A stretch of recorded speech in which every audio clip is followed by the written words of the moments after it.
یہ کتاب مقدس کی تعلیم. نمبر 2، رومنز کے اندر جو ایک تمنا تھی ورلڈ ڈومینیشن کی، وہ عیسائیت کے اندر آ گئی. اس لیے کہ پوری رومن امپائر جو ہے عیسائی ہو گئی، اسے وراثت کے اندر ورلڈ ڈومینیشن کی جو ایک تمنا تھی وہ مل گئی. اور پھر یہ کہ انہوں نے جو توہمات تھے یونانیوں کے، ان کو بھی اپنے ہاں مختلف شکلوں کے اندر جمع کر لیا.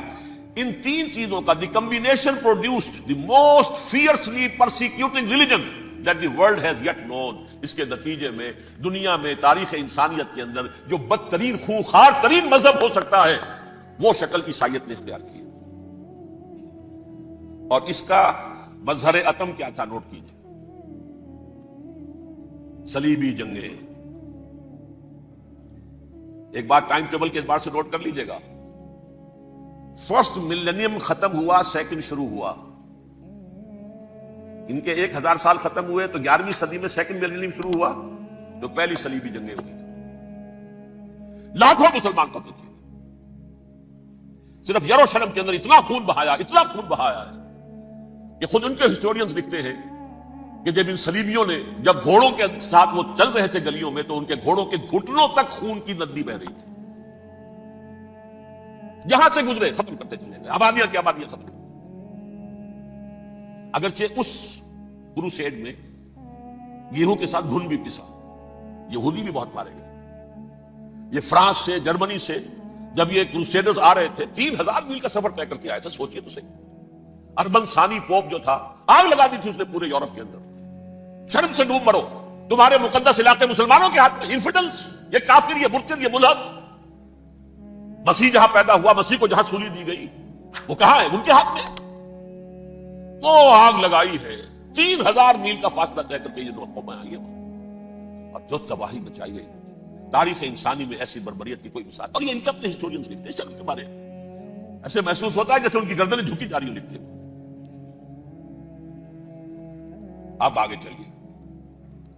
یہ جو بغاوت ہوئی پوپ کے خلاف، اس میں نوٹ کیجئے تاریخی اعتبار سے سب سے پہلے بغاوت کرنے والا ملک انگلستان تھا.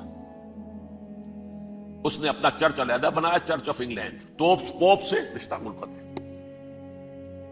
دی first Protestant kingdom in Europe was England.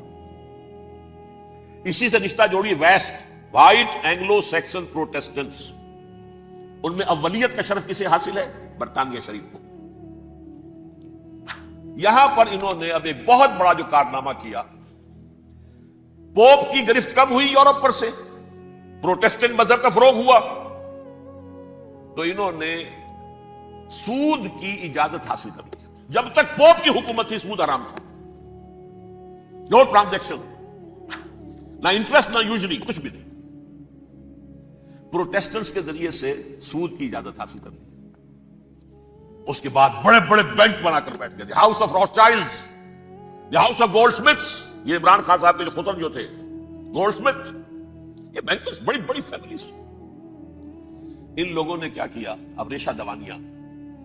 Europe میں مختلف ملکوں کے درمیان جنگیں کروائیں سازشوں کے ذریعے سے. وہی کلما اوقدوا نارا للحرب، جنگ کے لیے آگ بھڑکا دینا تو ان کا پرانا مشغلہ تھا. جنگیں کرواتے تھے. پھر فرانس کے بادشاہ کو بھی قرض چاہیے اسلحہ کے لیے، انگلستان کے بادشاہ کو بھی قرض چاہیے. ہاؤس آف روتھشائلڈز کا ایک نمائندہ وہاں بیٹھا ہے، ایک یہاں بیٹھا ہے، اور منہ مانگے شرح پر سود کے اوپر قرض دے رہے ہیں. ان کو سب کو جو ہے ان کے سارے مالی وسائل کھینچ لیے، دولت پر قبضہ کر کے بیٹھ گئے. اور اس کا نتیجہ یہ نکلا چند 100 سالوں کے اندر کہ فرنگ کی رگے جاں پنجے یہود میں. اس سودی نظام کے ذریعے سے دولت پر ان کا قبضہ. علامہ اقبال 1905 سے 1908 تک رہے تھے نا، لیکن یہ کہ ان کی نگاہ تھی ایسی. گاہ میری نگاہ تیز چیر گئی دل وجود، گاہ الجھ کے رہ گئی میرے توہمات میں. اور انہوں نے دیکھا ہے کہ فرنگ کی رگے جہاں پنجے یہود میں ہے. ابھی ہٹلر کا تو وجود بھی نہیں تھا، بعد میں ہٹلر کو محسوس ہو گیا نا واقعتاً ہمارا اصل دشمن یہ یہودی ہے جو یہاں پر بیٹھا ہوا، جو ہمارا خون چوس رہا ہے. آخر یوں ہی تو نہیں، دماغ اس کا ایسے تو خراب نہیں ہو گیا تھا. یہ قتل عام، یہ ہولوکاسٹ کس لیے؟ اس نے پہچان لیا تھا، اس لیے کہ وہ ویسٹ نہیں تھا. وائٹ اینگلو سیکسن پروٹیسٹنٹس، اصل جادو جو چلا وہ ان پر چلا. اور برطانیہ ان کا سب سے بڑا جو ہے وہ پشت پناہ، مددگار، حامی.